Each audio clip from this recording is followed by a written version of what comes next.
Fala investidores, sejam muito bem-vindos ao canal Planilheiro Investidor. Sou Adriano Costa e nesse vídeo nós vamos falar de três FIIs para novembro. Então vamos ver aí três FIIs que estão com uma baita oportunidade para esse mês de novembro. Muitos aí que têm uma alocação muito grande em relação à inflação. Então todos esses praticamente estão com grandes oportunidades no mercado. A gente vai destacar três aqui, são bons FIIs, né? E fique conosco então para você saber quais são. Se você gosta desse tipo de assunto, FIF Agro, EF Infra é o carro-chefe aqui do canal. Então se inscreva aí no canal, ative as notificações, deixe o seu like também, é tudo de graça. E compartilhe os vídeos também com outras pessoas, tá bom? E deixe aí o seu like então. E vamos para o vídeo. Vamos falar hoje de FIIs de recebíveis, tá? Então vamos falar dois recebíveis, esses que estão com grandes oportunidades no mercado.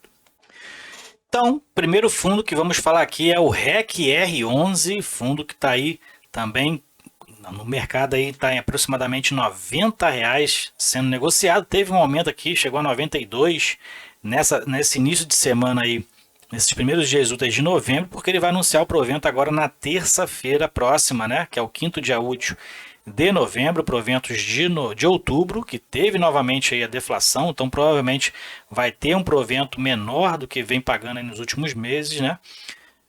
Provavelmente semelhante ao pago no mês anterior.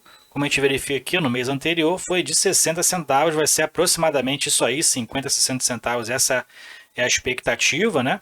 Utilizando inclusive os proventos não distribuídos, né? Que foi a forma que ele fez para pagar os 60 centavos em setembro, né, com pagamento em outubro, e provavelmente, né, vai estar nesse mesmo patamar porque vai pegar 2 meses novamente de deflação. Claro, a primeira deflação foi maior, vai pegar 2 meses menores de deflação, então a expectativa é que seja no mesmo patamar que foi de proventos no mês passado. A gente verifica que o fundo está 5% descontado no mercado, então um fundo com uma diversificação muito grande de inquilino, tem uma liquidez muito boa no mercado, tem um portfólio muito robusto, né? Então, inclusive a gente vendo aqui dentro dos resultados do fundo, né, tiveram proventos muito altos antes da deflação, né? Inclusive pagando aqui 1,72 aqui, foi um recorde que a gente verificou aqui no REC-R, e vendo aqui, observando o relatório gerencial, né? Então, a gente verifica que o fundo é um dos poucos fundos de CRI que não tem taxa de performance, inclusive, né, como destaque. Está sempre fazendo aí movimentações dentro do seu portfólio, né, tem 95% do seu portfólio em CRIs, que é o carro-chefe, então, é o principal, né, a política de investimentos do fundo. É um fundo que tem mais de 2,5 bilhões de reais em patrimônio ativos, né? Como a gente verifica aqui, fundos de CRI normalmente não tem passivos, né? Ou se tem, tem muito pouco. Então, ativos do fundo aí 2,5 bilhões de reais, né? E a gente verifica aqui o portfólio do fundo muito robusto, né? Um portfólio bem diversificado. São quase 100 CRIs na carteira, né? São em torno de 95 CRIs e dois FIIs que ele tem aqui na carteira, o SNCI e o Valora CRI Infra. Então tem um fundo de infraestrutura e um fundo aí de investimento imobiliário. Mais para baixo a gente vai verificar com relação à indexação do fundo. Então o fundo hoje tem aqui uma indexação preponderante o IPCA, mas tem aí buscado inclusive aquisições pelo CDI+, né, para poder diversificar o seu portfólio. Mas a gente verifica aqui, ó, IPCA sem variação negativa ou aquele protegido pela deflação, ou seja, que não foram impactados negativamente na sua parte de correção monetária, foram 29%, mas aí tem 47%, então desprotegidos pela deflação, o que causou aí um resultado muito baixo no mês de setembro para outubro, né? Que é pago em outubro. Então é um FII muito interessante, tem uma liquidez muito alta no mercado, né? E tem resultados muito interessantes também, e realmente tem sido impactado por esses meses aí que a gente tem observado as deflações no mercado. Bom, outro fundo aqui é o KNSC11, né? Que passou aí o mês de outubro com uma grande oportunidade, em setembro também, com uma grande oportunidade de entrada no fundo. Eu aproveitei o mês de setembro, que o fundo estava cotado a R$ 84, né, e entrei no fundo. sempre não tinha fundo da Quineia, né? Sempre queria ter um fundo da Quineia. Então entrei no KNSC11 aproveitando essas oportunidades de mercado. É um fundo que atualmente agora está R$ 88,00, né? Tem ali mantido o segundo mês ali praticamente ali em torno de 50 centavos de distribuição, como a gente verifica aqui, né? Já anunciou os proventos, ele é o último dia útil do mês, né? Então já anunciou os proventos de outubro, que vai ser pago no dia 14 de novembro, e o fundo está 1% descontado no mercado, né? O fundo que sempre estava, antes dessas deflações, ele estava cotado ali a R$ 97, R$ 98,00 no mercado. Um fundo que se recupera muito bem, é uma característica da carteira do fundo, se recupera muito rápido, né? Ali as remunerações dos seus CRI, dos seus CRIs, né? E o fundo tem buscado, a gente vai ver no relatório, o fundo tem buscado aquisições pela taxa DI para manter um equilíbrio na carteira. Nos últimos 12 meses ele teve uma desvalorização de 8%, no mês atual caiu 0,63% desde que anunciou os proventos, né? E pagou aí já 14,2% mesmo com esses últimos 2 meses, né, com resultados menores. E a gente verifica que é um fundo também que tem quase 75 mil cotistas na sua base e tem uma boa liquidez no mercado. Quando a gente verifica aqui o relatório gerencial, um fundo que já ultrapassou em 1,1 bilhões de patrimônio líquido, né? Então está um pouquinho descontado no mercado, em torno de 1%. O volume de aquisições no último mês do fundo foi de 10 milhões, inclusive esse relatório aqui já é o de outubro, a gente vai fazer a leitura dele ainda aqui no canal, e o fundo tem procurado diversificar a sua carteira, manter um equilíbrio, né, entre inflação e a taxa DI, para poder realmente não ter impactos significativos, né, em seu portfólio.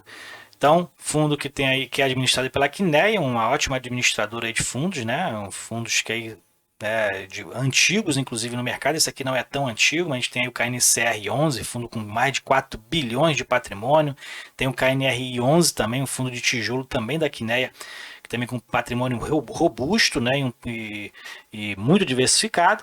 E a gente verifica aqui, né, então o fundo tem buscado a diversificação pela taxa DI, ainda está preponderantemente indexado ao IPCA, 60%, mas tem buscado aí os CRIs com base indexados à taxa DI. Fundo que tem uma liquidez excelente aí no mercado, né? 80 milhões foi a liquidez, por exemplo, no mês de outubro, né? Então, fundo aí que pode ser uma oportunidade de entrada, né? Antes que tenha aí uma inflação positiva e comece esses fundos que não costumam ter muita variação no mercado, vai começar a subir e manter aquele mesmo patamar ali próximo a R$ 100. E ele que também é um fundo, né, que tem uma carteira de ativos muito robusta também, né? São diversos CRIs que tem na carteira, 61 CRIs, tem 2 fundos de investimento imobiliário, que não são para investidores em geral. Tem LCI também, que é onde fica parte do caixa, né? E títulos públicos federais, que também fica parte do caixa do fundo aí, ambos indexados à taxa DI. Então, fundo aí já bem estruturado, né? Com uma boa administradora, pode ser sim uma oportunidade aí. Ficamos de olho no mês de novembro, para poder aumentar a minha posição no fundo. Outro fundo aí que pode continuar a ser uma oportunidade nesse mês de novembro é o HCTR11, fundo com pouco mais de risco, mas é um dos fundos que tem pago maiores proventos, tem uma carteira bem diversificada dentro dos CRIs, porém ele é muito indexado ao IPCA, por isso mesmo ele está com um desconto aí no mercado, né, de 15% em relação ao seu valor patrimonial, um fundo com mais de 2,6 bilhões de patrimônio, tem mais de 200 mil cotistas, tem uma liquidez aí muito boa no mercado também e pagando acima de 17% no mercado, né? Hoje a gente não tem FIIs ali que possa pagar o risco de você arriscar no mercado com relação à taxa Selic que hoje está, né, hoje no mercado, que seria ali um prêmio de risco para você investir hoje na renda variável, seria a taxa Selic mais 5,5%, então seria aproximadamente 19% de rentabilidade, ou seja, de dividendo no caso, né, se você não fosse vender a sua cota.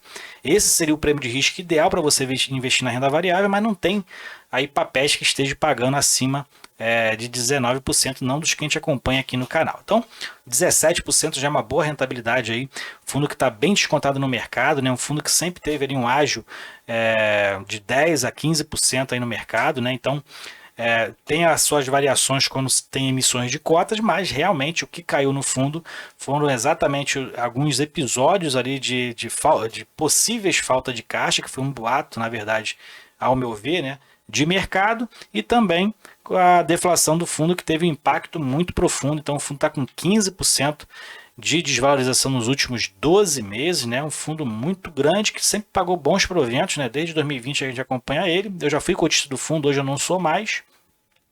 Mas o fundo segue pagando aí, ó, R$ 1,10 por cota, usando caixa aí para poder pagar, né? Porque se você acompanhou o relatório gerencial último que a gente leu, que saiu agora no início de novembro, né, o relatório de setembro, a gente verificou que o fundo teve um resultado muito baixo, muito abaixo do que ele realmente distribuiu. Então, se você quer saber, pesquisa aí esse vídeo aqui no canal, tá? Do relatório gerencial de setembro do HCTR11, para você entender esse provento aqui, para ver se ele é sustentável ou não nesse período de deflação. Vendo aqui o relatório gerencial, a gente verifica que é um fundo realmente muito grande, né? 204 mil cotistas, né? Tem aí um fundo mais arriscado, um pouquinho mais arriscado, né? Que a gente vai ver um pouco mais para baixo com relação às suas subordinações, mas um fundo também que tem uma taxa também um pouquinho mais alta, né? Paga taxa de performance também, então tem um pouquinho mais de oneração ao cotistas, mas é um fundo que, pelo seu risco, né, tem pago bons proventos desde que a gente acompanha desde 2020, tá?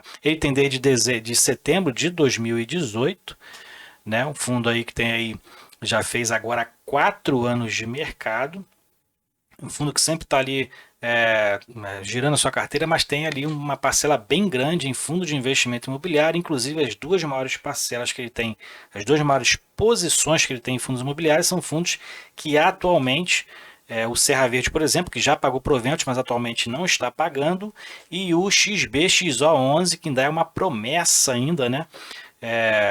Foi muito badalado ali, o fundo entrou, principalmente os fundos da Hectare entraram nesse fundo, né, no XBXO11, o fundo tem o HCTR11 tem uma parcela muito relevante investido nesse fundo, e ele nunca pagou provento realmente, é o que se espera de um fundo de investimento imobiliário. O fundo ainda não usufruiu aí dos proventos, né, desse fundo do XBXO11. O fundo faz as movimentações na sua carteira, né, até mesmo porque para poder ter ganhos ali em negociações, que não houve no mês de setembro, como a gente verifica aqui, né? Então depois você pode ver aí o vídeo desse relatório gerencial. É um fundo que tem uma carteira bem robusta também, mas ele tem uma alocação muito alta pelo IPCA, né? E tem uma alocação também alta em fundo de investimento imobiliário. Mais de 20% do seu portfólio está em fundo de investimento imobiliário. Desses, são 7 fundos, que se não me engano, e apenas 3 pagam proventos. Então, realmente, agora que os fundos estão muito aí abaixo do valor patrimonial, não se pode nem ali liquidar para poder tentar reoxigenar a carteira. Dentro da subordinação, a gente verifica que o fundo tem uma parcela muito grande ali, não muito grande, mas bem relevante de CRIs subordinado, né? Subordinado e mezanino, que não tem preferência de distribuição no fluxo financeiro, né? As prioridades são as únicas e o sênior.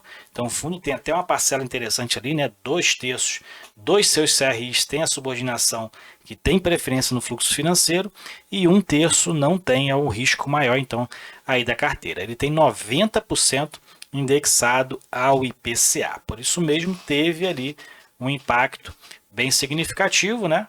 Não sei qual é o percentual que tem proteção pela deflação, mas mesmo assim teve um impacto muito grande em relação às correções monetárias. Então é um fundo que pode ser uma oportunidade, né? Aí quando para você de repente investir, né? Eu não sou cotista do HCTR11, não pretendo investir nele agora, já fui. Tem outros CRIs, outros fundos de CRI na carteira, então acaba ficando muito. Se você for investir em todas essas oportunidades que hoje está no mercado, você acaba tendo uma carteira muito grande. Então eu abri mão de investir no HCTR, já tive o HCTR11 até 2021. Hoje eu não tenho, mas está numa baita oportunidade, um fundo que tem ali um desempenho muito bom em relação aos seus proventos. Ok? Então é isso aí, 3 fundos de investimento imobiliário de recebíveis para ficar de olho aí em novembro, que possa ser uma boa oportunidade, né? A gente vai ter o resultado aí da inflação do IPCA, principalmente desse mês de outubro, que provavelmente vai ser positivo e pode fazer com que os fundos de CRI que estão hoje descontados possa ser que aumente o preço deles aí no mercado, tá? Então pode ser sim uma oportunidade para você inclusive fazer um ganho de capital numa compra e numa venda um pouquinho maior aí do preço de mercado, ok? É isso aí então, se você gostou do vídeo, deixe seu like, se inscreva no canal, compartilhe esse vídeo com outras pessoas, tá bom? E até o próximo vídeo, tchau, tchau.